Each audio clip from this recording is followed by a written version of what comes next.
이삿짐 트럭이 집 앞에 섰을 때 나는 그저 조용히 열쇠를 내려놓을 생각이었습니다. 그 집은 이미 아들 부부의 집이 된 줄 알았으니까요. 어머니, 서류는 제가 처리할게요. 며느리는 그렇게 말하며 나를 안심시켰습니다. 나는 그 말을 믿었습니다.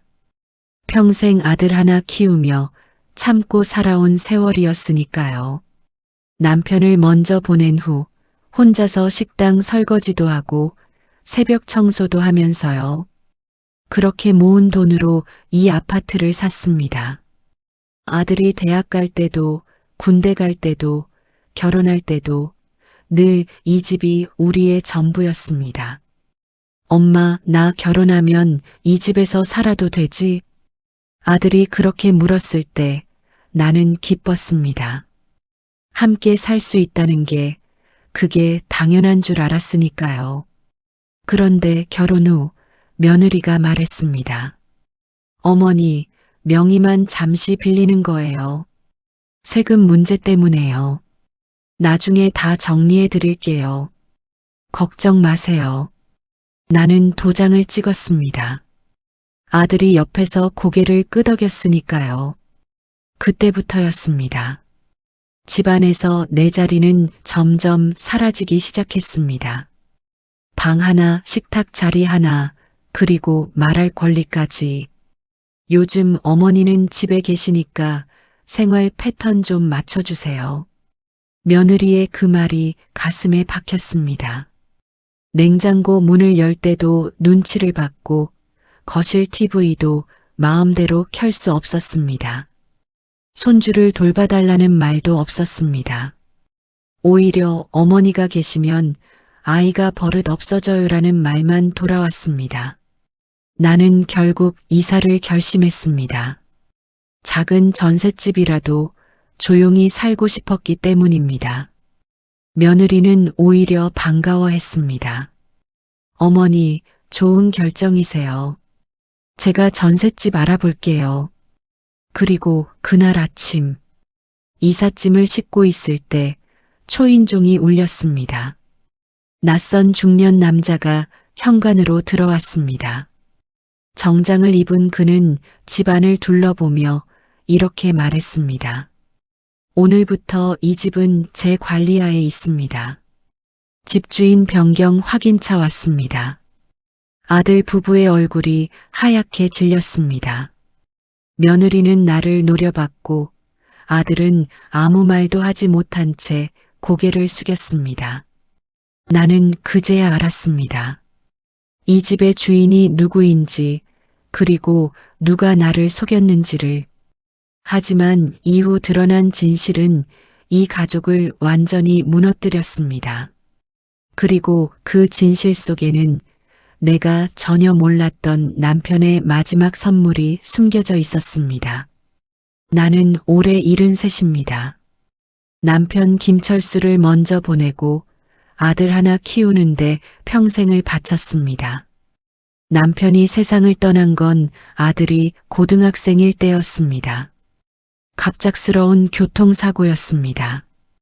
그날 이후 나는 하루하루가 전쟁이었습니다. 새벽 4시에 일어나 식당 설거지를 했고 오후엔 아파트 청소 일을 했습니다. 저녁엔 마트에서 시식 코너 일을 했습니다. 아들에게 대학 학비를 대주고 싶었으니까요. 엄마, 나 대학 안 가도 돼. 아들이 그렇게 말할 때마다 나는 더 악착같이 일했습니다. 너는 가야 돼. 엄마가 다 해줄게.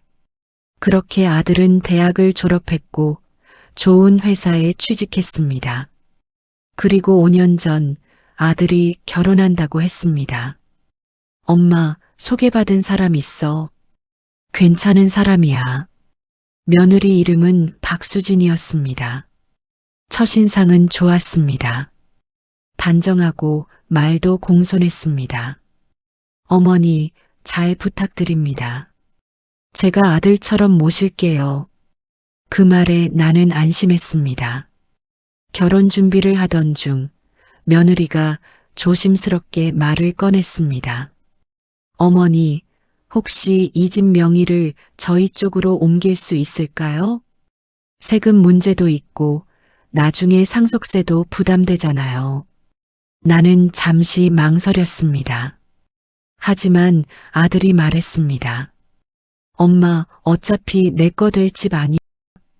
미리 정리하는 게 나아. 며느리도 거들었습니다. 어머니, 명의만 잠시 빌리는 거예요. 실제로는 어머니 집이죠. 나중에 다 정리해 드릴게요. 걱정 마세요. 나는 도장을 찍었습니다.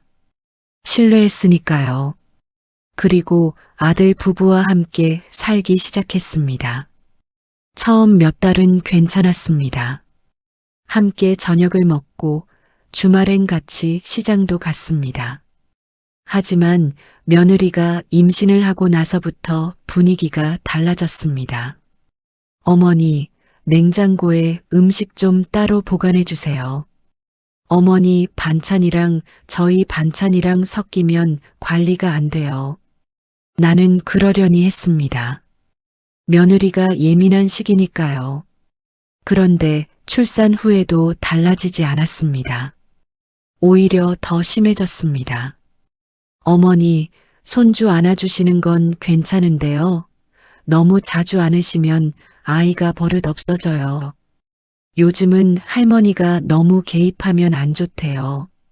나는 손주 이름도 제대로 부르지 못했습니다. 손주를 안아보는 것조차 허락제가 되었습니다. 집안에서 나는 점점 투명인간이 되어갔습니다. 거실 TV를 켜면 며느리가 말했습니다. 어머니, 저희 드라마 보고 있잖아요. 부엌에서 요리를 하려고 하면 며느리가 말했습니다. 어머니, 저희는 간 맞춘 게 있어서요. 따로 하세요. 심지어 내 방 청소를 하는 것도 눈치를 봐야 했습니다. 어머니, 청소기 소리 좀 줄여주세요. 애자는데요. 나는 견뎠습니다. 아들이 중간에서 힘들까 봐요. 그런데 어느 날 며느리와 아들이 나누는 대화를 우연히 듣게 되었습니다. 여보, 어머니 언제까지 여기 계실 거야? 애 키우는데 신경 쓰여 죽겠어. 아들은 아무 대답도 하지 않았습니다. 그날 밤 나는 결심했습니다. 나가야겠다고. 이 집이 내 이름으로 되어 있어도 이미 내 집이 아니니까요. 다음 날 아침 나는 며느리에게 말했습니다. 수진아, 나 나갈게. 전셋집 하나 알아봐 줄 수 있니? 며느리는 놀란 표정을 지었습니다. 하지만 그 눈빛은 안도에 가까웠습니다. 어머니, 정말요? 아, 저희가 뭘 잘못했나요? 형식적인 말이었습니다. 아니야, 내가 조용히 살고 싶어서 그래. 며느리는 바로 웃으며 말했습니다. 어머니, 좋은 결정이에요. 어머니도 자유롭게 사셔야죠. 제가 좋은 집 알아볼게요. 걱정 마세요.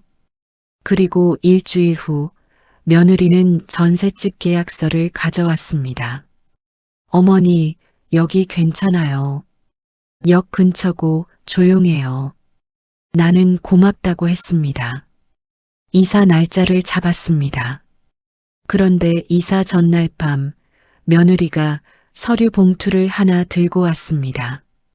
어머니, 이거 도장 하나만 찍어주세요. 진명에 정리하는 서류예요. 나중에 복잡해지지 않게요. 나는 피곤했습니다. 그래서 그냥 도장을 찍었습니다. 서류를 자세히 보지도 않았습니다. 며느리는 봉투를 챙기며 말했습니다. 어머니, 내일 이사 잘하세요. 저희가 도와드릴게요. 그리고 이삿날 아침이 왔습니다. 이삿짐 센터 직원들이 집을 비우고 있었습니다. 아들은 회사에 갔고 며느리만 집에 있었습니다.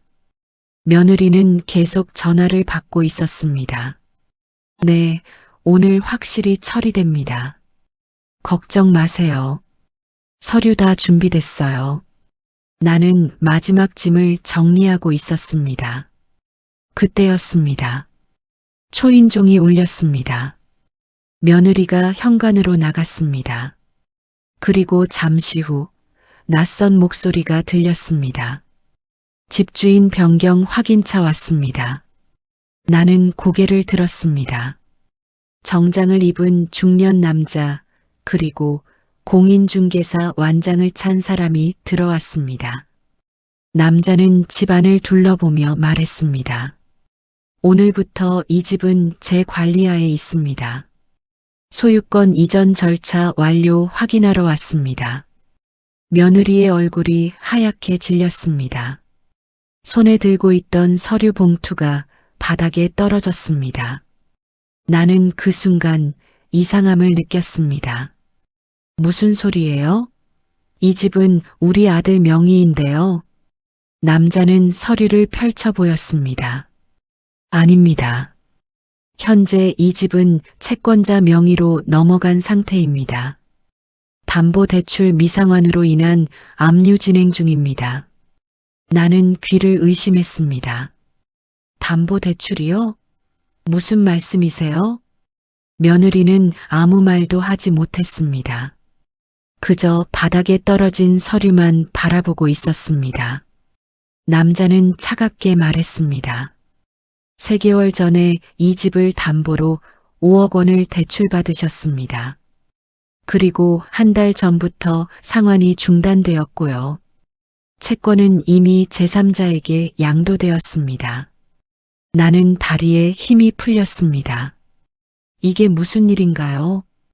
내가 찍은 도장이 그게 담보대출 서류였단 말인가요? 며느리는 울먹이며 말했습니다. 어머니, 저도 어쩔 수 없었어요. 그 말이 내 가슴을 찔렀습니다. 나는 그 자리에 주저앉고 말았습니다. 어쩔 수 없었다고? 내가 뭘 어쩔 수 없었다는 거니? 며느리는 눈물을 흘렸습니다. 하지만 그 눈물이 진짜인지 가짜인지 나는 알 수 없었습니다. 어머니, 저희도 사정이 있었어요. 회사에서 투자 기회가 생겼는데 돈이 필요했어요. 그냥 잠깐만 빌리려고 했던 거예요. 나는 손이 떨렸습니다. 그래서 내 집을 담보로 잡았다고? 내가 도장 찍은 게 그 서류였다고? 며느리는 고개를 숙였습니다. 어머니, 원래는 다 갚을 수 있었어요. 그런데 투자가 실패했어요. 그래서 뭐? 내가 집 잃는 건 상관없다고? 며느리는 울음을 터뜨렸습니다. 어머니, 저도 힘들어요. 저도 몰랐어요. 이렇게 될 줄은. 그때 아들이 집에 돌아왔습니다. 현관에 선 남자를 보고 아들의 얼굴도 하얗게 질렸습니다. 이게 무슨 일이야? 며느리는 아들에게 달려가 울면서 말했습니다. 여보, 미안해. 내가 처리하려고 했는데 안 됐어. 아들은 나를 보지 못했습니다. 고개를 돌렸습니다.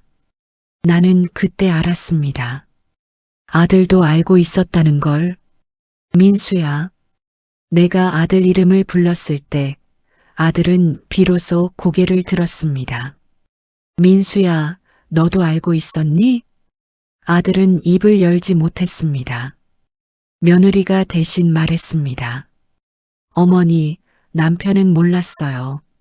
제가 혼자 한 거예요. 하지만 남자가 서류를 펼쳐 보이며 말했습니다. 서류에는 2분 다 도장이 찍혀 있습니다. 공동 명의자로 대출을 받으셨어요. 아들은 그제야 무릎을 꿇었습니다. 엄마, 미안해. 나도 어쩔 수 없었어. 나는 아들을 바라보았습니다. 내가 평생 키운 아들. 새벽 4시에 일어나 일하면서 키운 아들. 대학 학비를 대주려고 밤낮 없이 일한 그 세월. 그 아들이 지금 나를 속였습니다. 어쩔 수 없었다고? 내가 뭘 어쩔 수 없었는데? 아들은 대답하지 못했습니다. 며느리가 대신 말했습니다. 어머니, 저희도 살아야 했어요. 아이 키우는데 돈이 얼마나 드는지 아세요? 저희도 미래가 있어야 하잖아요. 나는 그 말에 기가 막혔습니다. 그래서 내 미래는 없어도 되는 거니? 내가 갈 집은 생각 안 해도 되는 거니? 며느리는 입술을 깨물었습니다. 어머니는 어차피 연금도 받으시잖아요. 저희보다 형편이 나아요. 나는 그 말에 숨이 막혔습니다. 내 연금이 얼마인지 아는가요? 한 달에 60만 원입니다. 그걸로 전셋집 월세를 내고 병원비를 내고 생활비를 쓰면 남는 게 없습니다. 너희가 그렇게 생각했구나. 나는 천천히 일어섰습니다. 정작 남자가 말했습니다. 어르신, 죄송하지만 이 집은 이미 법적으로 처리가 끝났습니다. 2주 안에 집을 비워주셔야 합니다. 나는 고개를 끄덕였습니다. 알겠습니다. 며느리가 다급하게 말했습니다. 어머니, 저희가 뭐라도 해볼게요. 변호사 알아보고. 됐어. 나는 손을 저었습니다. 너희가 뭘 할 수 있겠니? 이미 끝난 일인데. 아들이 울먹이며 말했습니다. 엄마, 정말 미안해. 나도. 그만해. 나는 아들을 똑바로 쳐다보았습니다. 이제 너희끼리 살아. 나는 나대로 살게. 나는 이삿짐 센터 직원에게 말했습니다. 짐 다 실으세요. 나갈게요.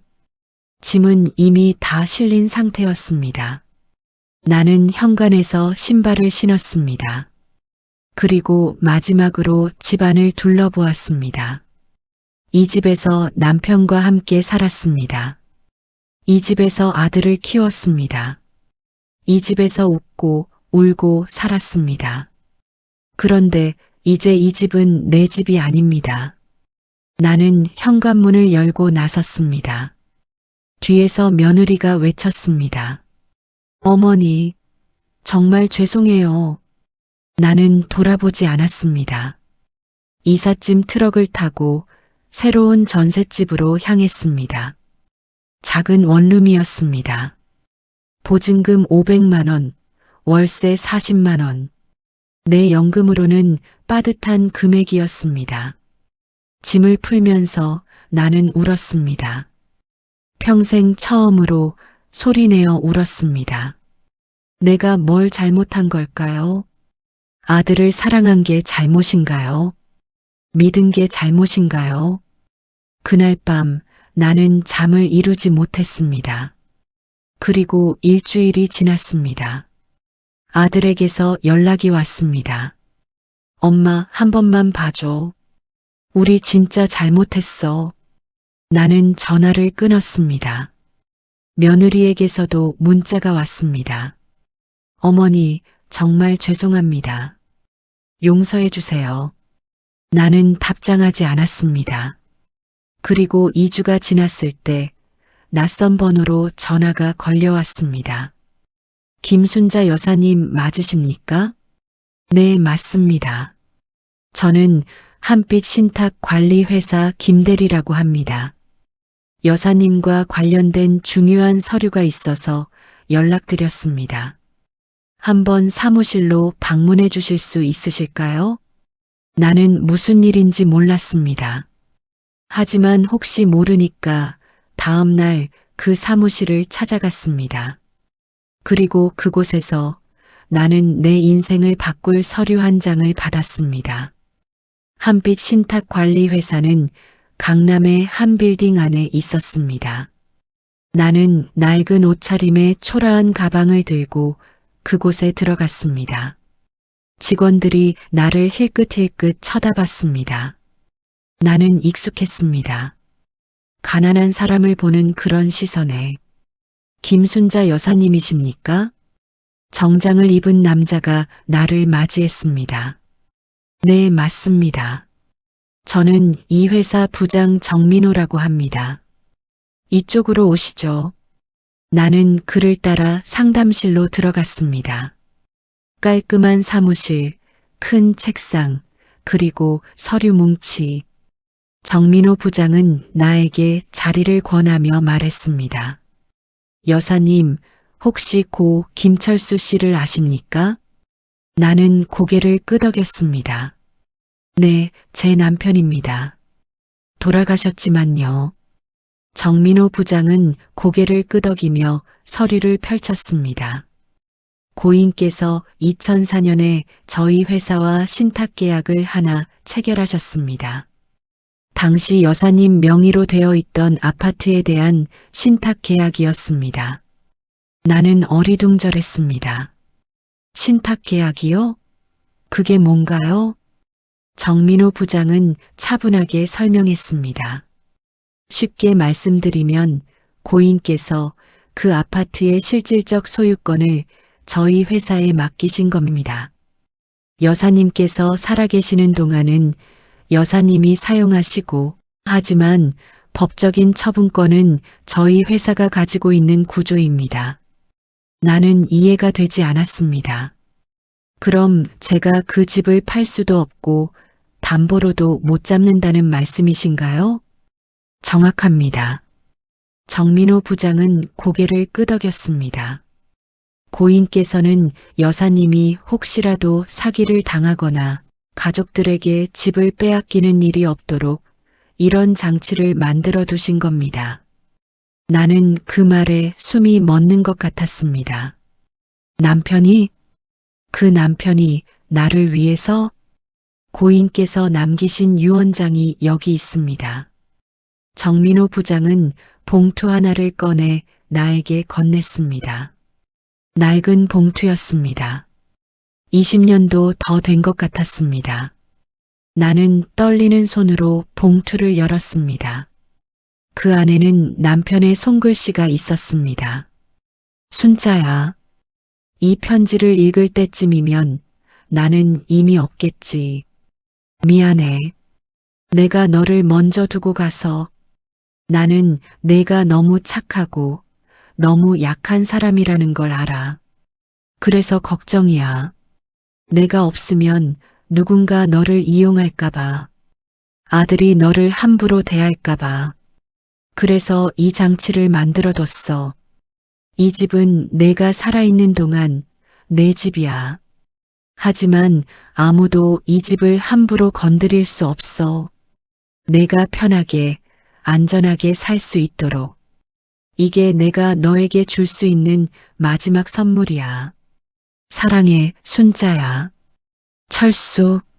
나는 편지를 읽고 또 읽었습니다.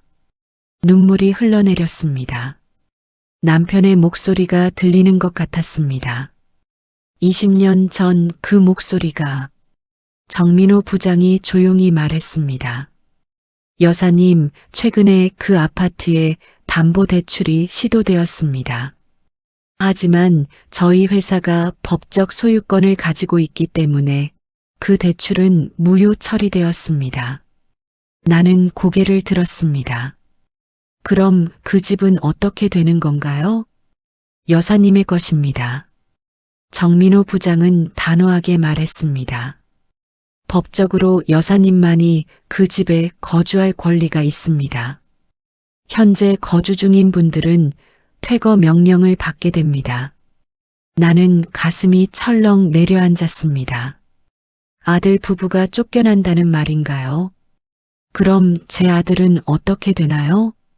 정민호 부장은 잠시 망설이다가 말했습니다. 그건 여사님께서 결정하실 사항입니다. 원하신다면 아드님께 거주권을 주실 수도 있습니다. 하지만 그건 전적으로 여사님의 선택입니다. 나는 머리가 복잡했습니다. 아들을 쫓아내야 하나요? 그렇다고 다시 받아줘야 하나요? 그들이 나를 속인 건데. 나는 한참을 생각했습니다. 그리고 입을 열었습니다. 일단 제가 생각할 시간을 주세요. 정민호 부장은 고개를 끄덕였습니다. 물론입니다. 천천히 결정하세요. 다만 법적 절차는 진행되고 있다는 점 알아두시기 바랍니다. 나는 사무실을 나왔습니다. 손에는 남편의 편지와 서류가 들려 있었습니다. 나는 그날 공원 벤치에 앉아 한참을 울었습니다. 남편이 나를 이렇게 사랑했다는 걸 20년이 지나서야 알았습니다. 그리고 집으로 돌아왔을 때 아들에게서 전화가 왔습니다. 엄마, 이게 무슨 일이야? 신탁회사에서 퇴거 명령이 왔어. 집이 엄마 거라고 우리는 나가야 한대. 아들의 목소리는 다급했습니다. 하지만 나는 차분하게 말했습니다. 그래, 알고 있어. 엄마, 제발 좀 도와줘. 우리 갈 데가 없어. 수진이는 울고불고 난리야. 애도 있는데 어떻게 해? 나는 한숨을 내쉬었습니다. 민수야, 너희가 나한테 뭘 했는지 기억하니? 엄마 미안해. 진짜 미안해. 미안하다고 다야? 나는 목소리를 높였습니다.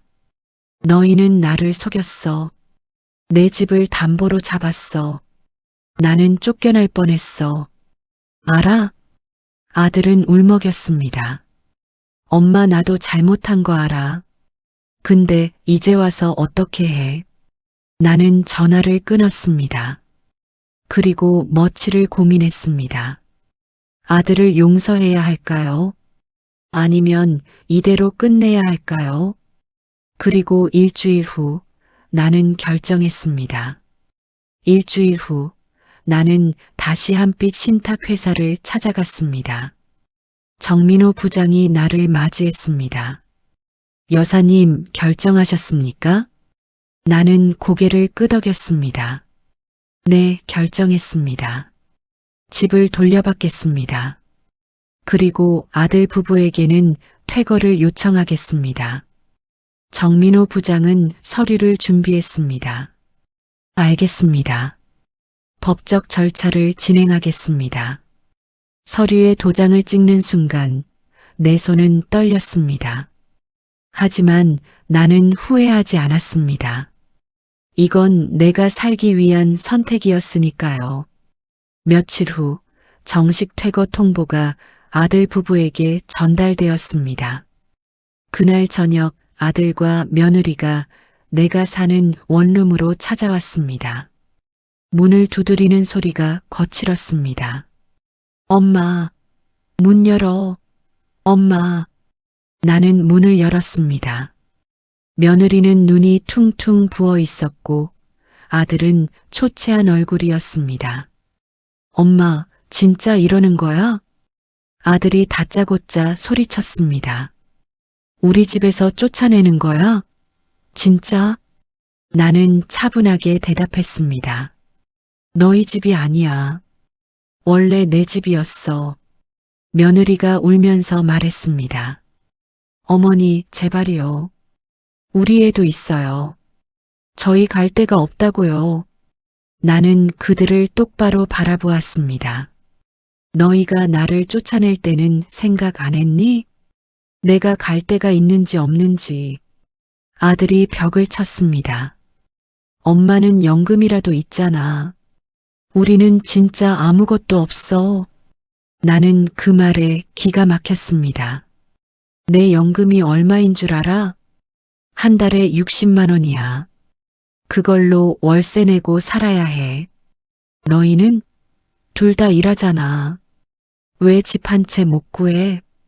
며느리가 소리쳤습니다. 대출이 다 막혔어요. 신용이 다 떨어졌다고요. 다 어머니 집 때문에 이렇게 된 거예요. 나는 그 말에 숨이 막혔습니다. 내 집 때문에? 너희가 내 집을 담보로 잡아서 이렇게 된 거 아니야? 며느리는 바닥에 주저앉으며 울었습니다. 어머니, 제발이요. 한 번만 봐주세요. 저희 정말 잘못했어요. 다시는 안 그럴게요. 아들도 무릎을 꿇었습니다. 엄마, 제발. 나 때문에 이렇게 하지 마. 나는 그들을 내려다보았습니다. 내가 평생 사랑한 아들, 그리고 며느리. 하지만 이제는 달랐습니다. 민수야. 내가 아들을 불렀을 때 아들은 고개를 들었습니다. 나는 너를 사랑했어. 정말 많이. 너를 키우느라 내 인생을 다 바쳤어. 새벽에 일어나서 일했고 밤늦게까지 일했어. 너 대학 보내려고, 너 결혼시켜 주려고. 아들은 울먹였습니다. 엄마, 그런데 너는 나를 속였어. 내 집을 담보로 잡고 나를 쫓아냈어. 그리고 지금 와서 용서해 달라고? 며느리가 말했습니다. 어머니, 저희도 사람이에요. 실수할 수 있죠. 나는 며느리를 똑바로 쳐다보았습니다. 실수? 그게 실수야? 계획적으로 나를 속인 게 실수야? 며느리는 입을 다물었습니다. 나는 천천히 말했습니다. 너희에게 2주 준다. 2주 안에 집을 비워. 그리고 다시는 내 앞에 나타나지 마. 아들이 소리쳤습니다. 엄마, 진짜 이러는 거야? 나 너 아들이야. 피나는 아들이라고. 나는 차갑게 대답했습니다. 피나는 아들이 어머니를 속이니? 아들은 말문이 막혔습니다. 며느리가 마지막으로 말했습니다. 어머니, 후회하실 거예요. 나중에 혼자 외로우실 때, 그때 후회하실 거예요. 나는 고개를 저었습니다. 후회는 너희가 할 거야. 나는 문을 닫았습니다. 문 밖에서 아들과 며느리의 울음소리가 들렸습니다. 하지만 나는 문을 열지 않았습니다. 그리고 2주가 지났습니다. 아들 부부는 집을 비웠습니다. 나는 다시 그 집으로 돌아갔습니다. 20년을 산 그 집, 남편과 함께 살았던 그 집, 집은 텅 비어 있었습니다. 아들 부부가 쓰던 가구들은 다 가져갔습니다. 하지만 이상하게도 거실 한쪽에 작은 상자 하나가 놓여 있었습니다. 나는 그 상자를 열었습니다. 그 안에는 오래된 사진들이 들어 있었습니다. 아들의 어린 시절 사진, 남편과 함께 찍은 가족 사진, 그리고 편지 한 장. 아들의 손글씨였습니다. 엄마, 미안해. 진짜 미안해. 나는 최악의 아들이었어. 엄마가 나를 위해 뭘 해줬는지 이제야 알 것 같아. 너무 늦었지. 엄마, 건강하게 살아. 나는 이제 엄마 앞에 설 자격이 없어. 민수, 나는 그 편지를 읽고 눈물을 흘렸습니다. 이게 끝인가요? 이렇게 끝나는 건가요? 하지만 나는 알았습니다. 이건 끝이 아니라 시작이라는 걸. 내 인생의 새로운 시작. 그날 이후 나는 혼자 그 집에서 살기 시작했습니다. 처음에는 너무 조용해서 이상했습니다. 아무도 없는 집, 아무 소리도 나지 않는 집. 하지만 점차 익숙해졌습니다. 그리고 평화로웠습니다. 눈치 볼 일도 없고 참을 일도 없었습니다. 내가 원하는 시간에 일어나고 내가 원하는 걸 먹고 내가 원하는 걸 보았습니다. 자유였습니다. 한 달이 지났을 때 나는 집을 정리하기 시작했습니다. 남편이 쓰던 방을 열었습니다. 20년간 그대로 둔 그 방. 그 안에는 남편의 흔적들이 그대로 남아 있었습니다. 오래된 책들, 안경, 그리고 일기장. 나는 그 일기장을 펼쳤습니다. 남편의 손글씨가 빼곡했습니다. 2003년 5월 10일. 순자가 요즘 너무 힘들어 보인다. 내가 아파서 일을 못하니까 순자가 혼자 다 감당하고 있다. 미안하다. 내가 더 건강했으면 좋았을 텐데. 순자를 위해 뭘 해줄 수 있을까? 생각 끝에 신탁 계약을 알아보기로 했다. 내가 없어도 순자가 안전하게 살 수 있도록. 나는 그 글을 읽으며 눈물을 흘렸습니다. 남편은 그때부터 나를 지켜주려고 했던 겁니다. 아파서 누워 있으면서도 나를 걱정했던 겁니다. 2004년 3월 2일, 오늘 신탁 계약을 완료했다. 이제 순자는 안전하다. 아무도 순자를 해칠 수 없다. 내가 떠나도 순자는 괜찮을 거야. 나는 일기장을 덮었습니다. 남편이 나를 얼마나 사랑했는지 이제야 알았습니다. 그리고 나는 결심했습니다. 이제는 나를 위해 살겠다고. 남편이 나에게 준 이 선물을 제대로 누리겠다고. 2달이 지났을 때 아들에게서 문자가 왔습니다. 엄마 건강하세요. 저희는 잘 지내고 있어요. 나는 답장하지 않았습니다. 하지만 마음 한쪽은 여전히 아팠습니다. 3달이 지났을 때 손주 사진이 문자로 왔습니다. 할머니, 보고 싶어요. 어린 손주의 얼굴이 사진 속에 있었습니다. 나는 그 사진을 오래 들여다봤습니다. 그리고 눈물을 흘렸습니다. 손주는 죄가 없는데. 하지만 나는 여전히 답장하지 않았습니다. 상처는 쉽게 아물지 않았으니까요. 4달이 지났을 때 아들이 직접 집 앞에 왔습니다. 초인종을 누르지는 않았습니다. 그냥 집 앞에 서 있었습니다. 나는 창문 너머로 그를 보았습니다. 초췌한 얼굴, 수척한 몸. 아들은 한참을 서 있다가 고개를 숙이고 돌아갔습니다. 나는 그날 밤 많이 울었습니다.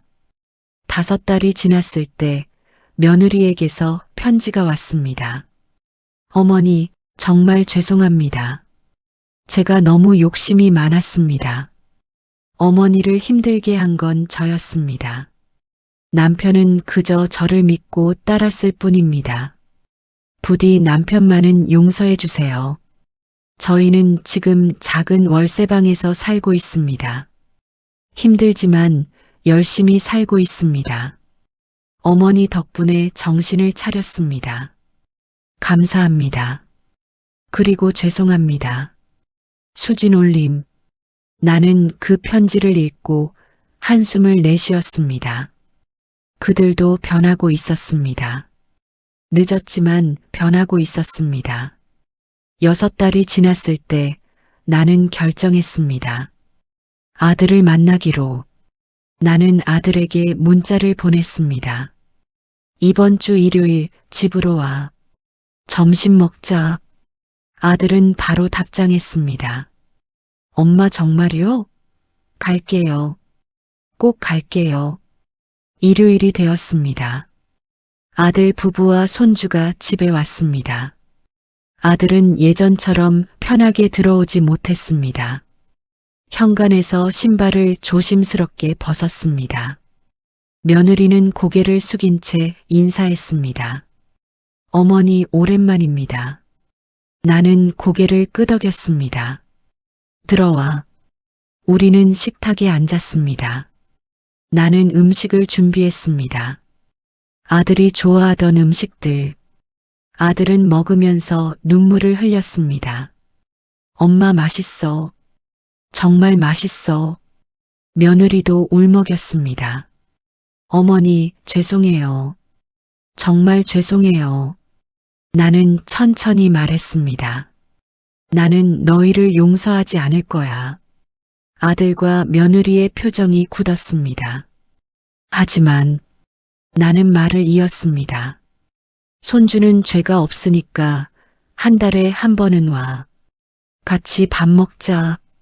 아들이 눈물을 흘렸습니다. 엄마 고마워. 정말 고마워. 나는 고개를 저었습니다. 고마워하지 마. 이건 손주를 위한 거야. 며느리가 말했습니다. 어머니, 저희 정말 열심히 살겠습니다. 어머니께 보답하겠습니다. 나는 차갑게 대답했습니다. 보답은 필요 없어. 그냥 너희끼리 잘 살아. 그날 이후 한 달에 한 번씩 아들 부부와 손주가 집에 왔습니다. 처음에는 어색했지만 점차 나아졌습니다. 완전히 예전처럼 돌아갈 수는 없었습니다. 하지만 그것도 괜찮았습니다. 나는 이제 내 인생을 살고 있었으니까요. 그리고 1년이 지났을 때 나는 남편 산소를 찾아갔습니다. 여보, 나는 남편 앞에 앉아 말했습니다. 고마워요. 나를 지켜줘서. 당신이 없었으면 나는 정말 모든 걸 잃을 뻔했어요. 이제야 알았어요. 당신이 나를 얼마나 사랑했는지. 바람이 불었습니다.